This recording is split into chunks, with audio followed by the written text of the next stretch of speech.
बिस्मिल्लाहिर्रहमानिर्रहीम। अस्सलाम वालेकुम स्टूडेंट्स। आज का हमारा टॉपिक है डेटाबेस मॉडल्स के बारे में। हम डिस्कस करेंगे कि डेटाबेस मॉडल है क्या और इसकी कितनी टाइप्स होती हैं। तो सबसे पहले हम देखते हैं कि डेटाबेस मॉडल क्या है।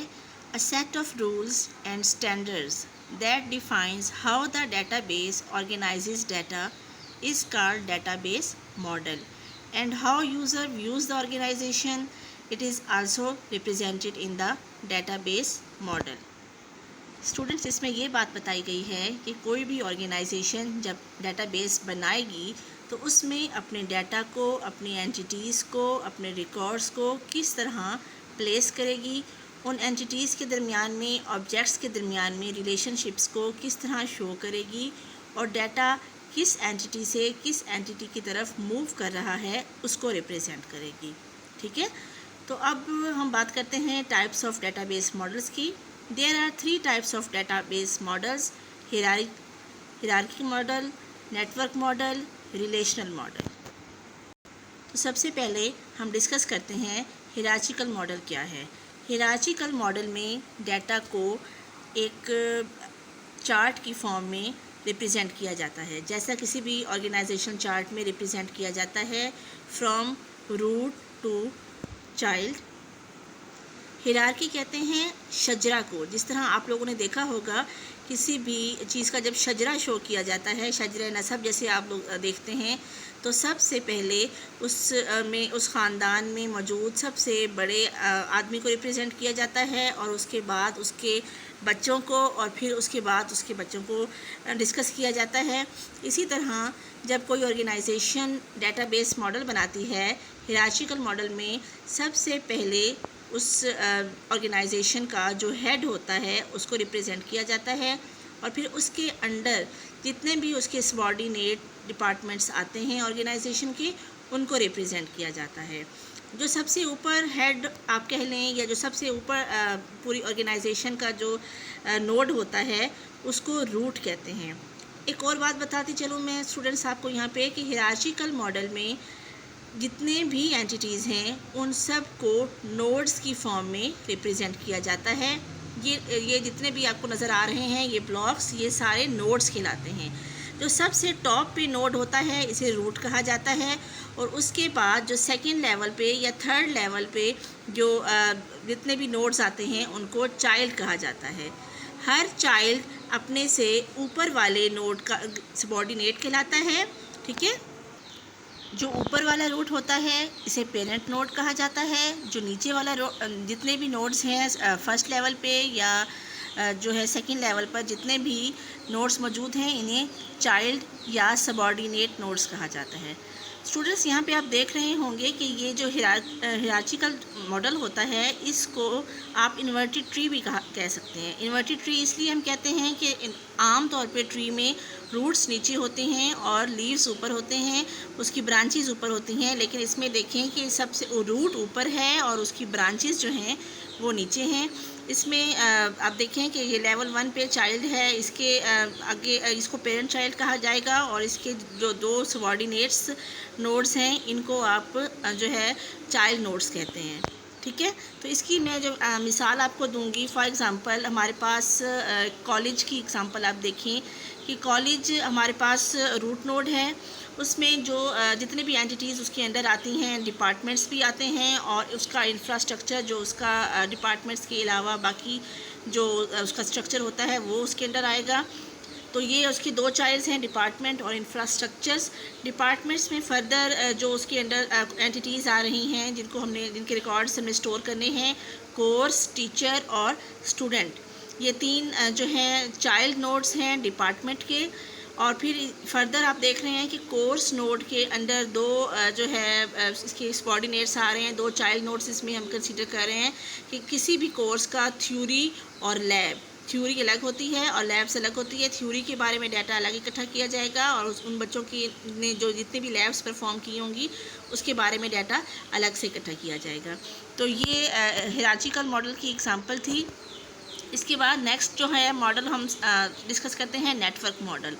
स्टूडेंट्स, नेटवर्क मॉडल जो है that is similar to hierarchical model same वैसे ही जैसे उसमें रूट नोड होता है, चाइल्ड नोड्स होते हैं, वैसे ही इसमें भी डिस्कस किए जाएंगे, लेकिन थोड़ा सा इसमें डिफरेंस है नेटवर्क मॉडल में और हिरार्चिकल मॉडल में। क्या डिफरेंस है? देखिए कि हिरार्चिकल मॉडल में सिर्फ हमने ये बात नोट की होगी कि एक पेरेंट नोड है और उसके अंडर जो है वो वन और मोर जो है उसके चाइल्ड और सबऑर्डिनेट हैं, ठीक है। इसमें ये बात देखें कि one child only belongs to one parent, ठीक है। ऐसा नहीं होता कि एक चाइल्ड जो है मोर देन वन पेरेंट से बिलोंग कर रहा हो, लेकिन नेटवर्क मॉडल में स्टूडेंट्स ये होता है कि उसमें एक जो चाइल्ड होता है वो मोर देन वन पेरेंट्स को बिलोंग कर सकता है, ठीक है। जैसे ये स्टूडेंट देखें, स्टूडेंट का जो नोड है ये डिपार्टमेंट ए से भी बिलोंग कर रहा है और कॉलेज लाइब्रेरी से भी। बिलोंग करने का मतलब ये है कि स्टूडेंट का जो डाटा होगा, ठीक है, स्टूडेंट फाइल में तो एंटिटी में तो मौजूद है, ये डाटा डिपार्टमेंट्स एंटिटी में भी होगा और यही डाटा लाइब्रेरी वालों के पास भी होगा। इसका मतलब ये है कि इसमें जो है हमने इसके इस नोड के दो पेरेंट्स हैं, डिपार्टमेंट भी और लाइब्रेरी भी। इसी तरह आप ये भी देख सकते हैं जब डिपार्टमेंट की बात करते हैं, एक स्टूडेंट का डाटा मोर देन वन डिपार्टमेंट्स में मौजूद होता है। फॉर एग्ज़ाम्पल एक स्टूडेंट है, उसने ICS रखा है, तो उसके पास फिज़िक्स डिपार्टमेंट के पास भी उसका डाटा होगा, कंप्यूटर डिपार्टमेंट के पास भी उसका डाटा होगा, मैथ डिपार्टमेंट के पास भी डाटा होगा। तो वो स्टूडेंट मोर देन वन पेरेंट से बिलोंग कर रहा होगा, मैथ डिपार्टमेंट, फिज़िक्स डिपार्टमेंट और कंप्यूटर डिपार्टमेंट, ठीक है। तो ये इसमें नेटवर्क मॉडल में हम ये शो करते हैं कि one student can be represented to have more than one parents. ये इसका डिफरेंस था। हिरार्चिकल मॉडल में ऐसा नहीं होता। इसमें देखें कि one child belongs to only one parent. इसके मुकाबले में नेटवर्क मॉडल में जब ये शो किया जाता है तो ये जो है बहुत अभी कह लें कि कम्प्लेक्स हो जाता है। इससे नेक्स्ट हम डिस्कस करेंगे हमारा जो है वो रिलेशनल मॉडल है। रिलेशनल मॉडल मोर फ्लेक्सिबल है दैन हिरार्चिकल मॉडल और नेटवर्क मॉडल के। और इसमें जो एंटिटीज़ हैं जो हमने हिरार्चिकल मॉडल में और नेटवर्क मॉडल में ये नोड्स की फॉर्म में रिप्रेजेंट की हैं, इन एंटिटीज़ को हम रिलेशनल मॉडल में रिलेशंस और टेबल्स की फॉर्म में रिप्रेजेंट करते हैं।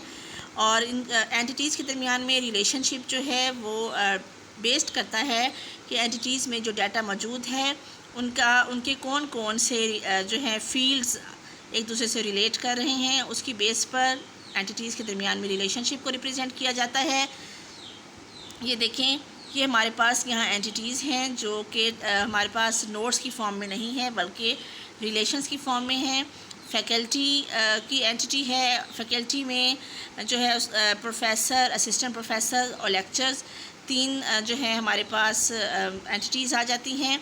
फिर एक हमारे पास एंटिटी कोर्स की है। कोर्स एंटिटी जो है वो कॉलेज से भी बिलोंग कर रही है और लेक्चरर से भी बिलोंग कर रही है कि लेक्चरर जो है वो कोर्स को जो है टीच करता है और कॉलेज जो है वो उस कोर्स को ऑफ़र करता है। तो यहाँ पर ये आपको नज़र आ रहा होगा कि रिलेशनल मॉडल में यहाँ पर कोई किसी किस्म का पेरेंट चाइल्ड रिलेशनशिप नहीं शो होता, बल्कि डायरेक्टली एंटिटीज़ जो हैं वो एक दूसरे के साथ इक्वल स्टेटस पे रिलेट करती हैं।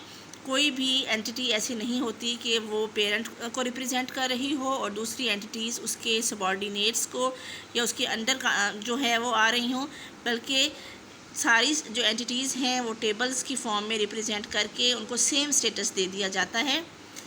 तो स्टूडेंट्स ये 3 टाइप्स थी डेटाबेस मॉडल्स की। हिरार्चिकल मॉडल में आपने देखा कि हमने उसमें हिरार्चिकल फॉर्मेट को जो है फॉलो किया। उसमें रूट होती है, जो सबसे ऊपर जो होता है नोड उसे रूट कहा जाता है और उसके अंडर जो है लेवल 1, 2, 3 जितने भी लेवल्स हो सकते हैं उन नोड्स को चाइल्ड या सबऑर्डिनेट कहा जाता है। लेकिन एक चाइल्ड का जो है वो सिर्फ एक पेरेंट होता है, मोर देन वन पेरेंट नहीं होते। लेकिन हमने नेटवर्क मॉडल में पढ़ा कि child can have more than one parents, child can belong to more than one entities. लेकिन रिलेशनल मॉडल में हमने बात की कि ऐसा कुछ नहीं है, पेरेंट चाइल्ड रिलेशनशिप को इसमें रिप्रेजेंट नहीं किया जाता, बल्कि तमाम एंटिटीज़ को टेबल्स या रिलेशन की फॉर्म में रिप्रेजेंट किया जाता है and they all have equal status. I hope so आपको डेटाबेस मॉडल की और उसकी टाइप की जो है अच्छी तरह से कंसेप्ट क्लियर हो गए होंगे। तो ये था हमारा आज का टॉपिक। Thank you.